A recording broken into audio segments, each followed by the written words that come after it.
Bersama saya, Priska Sagala, di mata kuliah Perspektif Global. Yang menjadi judul pembahasan saya pada video ini adalah bagian modul 4, yaitu isu-isu dan masalah global dalam kaitannya dengan kepentingan nasional. Judul ini merupakan modul keempat dari mata kuliah Perspektif Global. Dengan demikian, modul ini juga merupakan lanjutan dari modul-modul sebelumnya. Oleh karena itu, pengetahuan dan penguasaan materi dari modul-modul sebelumnya merupakan landasan mempelajari modul ini. Dalam modul keempat ini juga, kita akan mempelajari isu-isu global dalam kepentingan nasional dan masalah-masalah global ditinjau dari kepentingan nasional. Pada kesempatan ini pula akan ada 2 KB atau kegiatan belajar yang akan dibahas. Yang pertama adalah kegiatan belajar 1, yaitu isu-isu dalam kaitannya dengan kepentingan nasional. Dan KB yang kedua, kegiatan belajar 2, yaitu masalah-masalah global dalam kaitannya dengan kepentingan nasional. Langsung saja kita bahas yang pertama, kegiatan belajar 1, isu-isu dalam kaitannya dengan kepentingan nasional. Di hari-hari mendatang, kontak antar manusia baik secara fisik melalui alat transportasi diantaranya darat, laut, udara, maupun secara tidak langsung melalui multimedia akan makin intensif. Suasana yang demikian itu membawa dampak pergeseran nilai, norma, pemikiran, dan pandangan hidup kita manusia hari ini terhadap kehidupan masa yang akan datang. Kita tidak dapat mengisolasi diri dari arus perubahan dan kemajuan yang mendunia.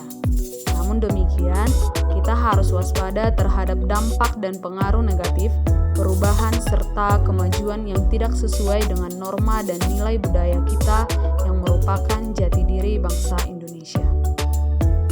Fenomena dan isu-isu global negatif seperti penyalahgunaan obat terlarang, minuman keras, pergaulan bebas, kriminalitas, dan sadisme secara sungguh-sungguh harus kita waspadai.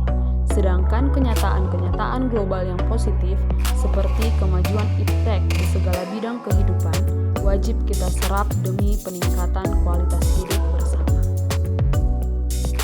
Sebagai contoh tinjauan lebih terurai, kita angkat beberapa isu dan masalah seperti penduduk dan keluarga berencana, pembangunan, hak asasi manusia atau HAM, migrasi, lingkungan, dan sumber daya dalam pembahasan singkat.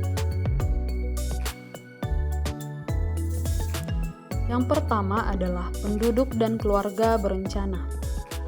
Masalah penduduk bukan hanya merupakan masalah nasional Indonesia, melainkan juga merupakan masalah bangsa lain, baik bangsa-bangsa yang terbelakang dan sedang berkembang maupun bangsa-bangsa yang telah maju. Persoalan-persoalan ketidakseimbangan antara pertumbuhan dan jumlah penduduk dengan ketersediaan bahan pangan, lapangan kerja, serta perumahan atau pemukiman yang merupakan masalah kesejahteraan bukan hanya masalah yang menimpa bangsa Indonesia, melainkan dialami oleh seluruh bangsa di dunia ini. Oleh karena itu, masalah ini dapat dinyatakan sebagai masalah global. Salah satu upaya mengatasi masalah penduduk yaitu dengan melakukan program keluarga berencana dengan mengatur jumlah anggota keluarga demi kesejahteraan masing-masing keluarga. Yang kedua adalah pembangunan. Pembangunan pada pelaksanaannya melibatkan segala sumber daya, baik sumber daya alam atau SDA, maupun sumber daya manusia atau SDM, termasuk kemampuan ipteknya masih banyak menghadapi masalah. Oleh karena itu, pembangunan sebagai upaya pemecahan masalah kesejahteraan masyarakat pada sisi lain masih menjadi masalah.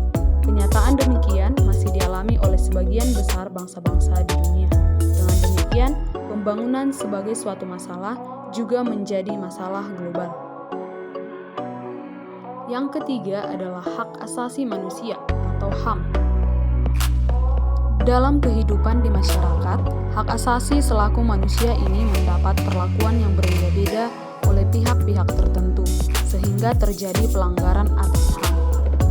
Oleh karena itu, masalah HAM ini tidak hanya merupakan masalah lokal dan regional di tempat-tempat serta kawasan tertentu, melainkan juga merupakan masalah global. Pelanggaran terhadap HAM baik dialami oleh perorangan maupun kelompok terjadi di mana-mana di dunia ini. Yang keempat adalah migrasi.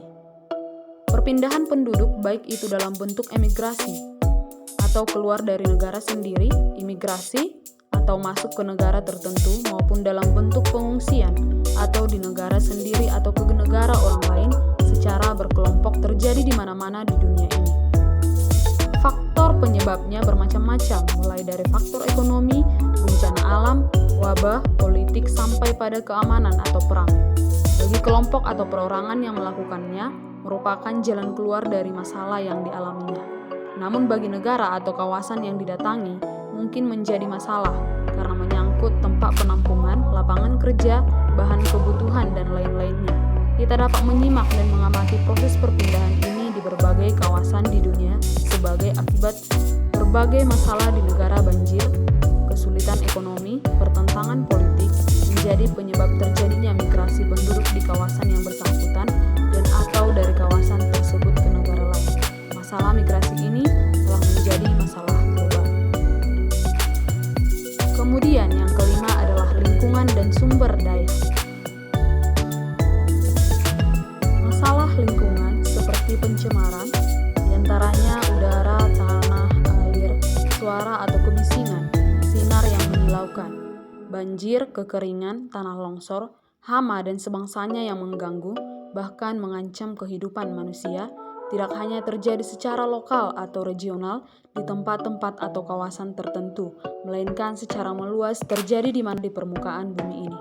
Tentu ini juga berpengaruh terhadap sumber daya, khususnya sumber daya alam. Dan ini merupakan bagian dari masalah global yang terjadi di berbagai negara. Itulah yang merupakan isu-isu dalam kaitannya dengan kepentingan nasional. Dan kita sebagai guru harus memiliki wawasan global atau global perspektif mengenai berbagai hal yang menyangkut kehidupan manusia dengan permasalahannya pada tingkat lokal, regional, sampai ke tingkat global. Kemudian akan dilanjutkan dengan kegiatan belajar 2, yaitu masalah-masalah global dalam kaitannya dengan kepentingan nasional. Pembedaan antara negara terbelakang dengan negara sedang berkembang dan negara maju bukan didasarkan atas tinggi rendahnya martabat kemanusiaan, melainkan didasarkan atas derajat kemampuan SDM-nya atau sumber daya manusianya dalam menguasai serta menerapkan iptek bagi kesejahteraan manusia yang bersangkutan.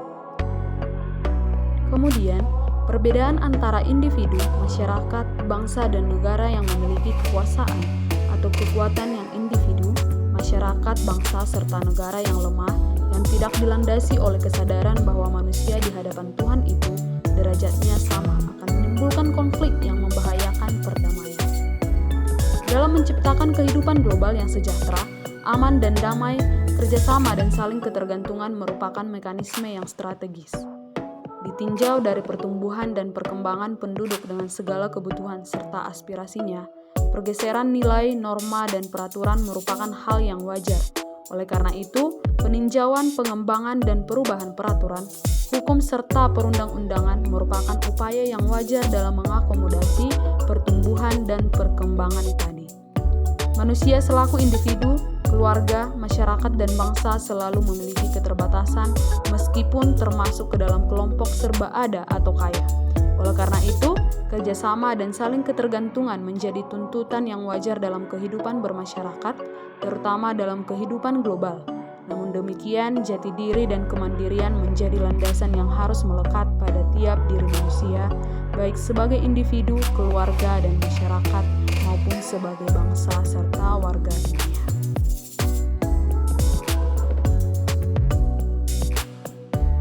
Baiklah, sekian pembahasan untuk topik kali ini. Atas segala kekurangan, mohon dimaafkan. Terima kasih.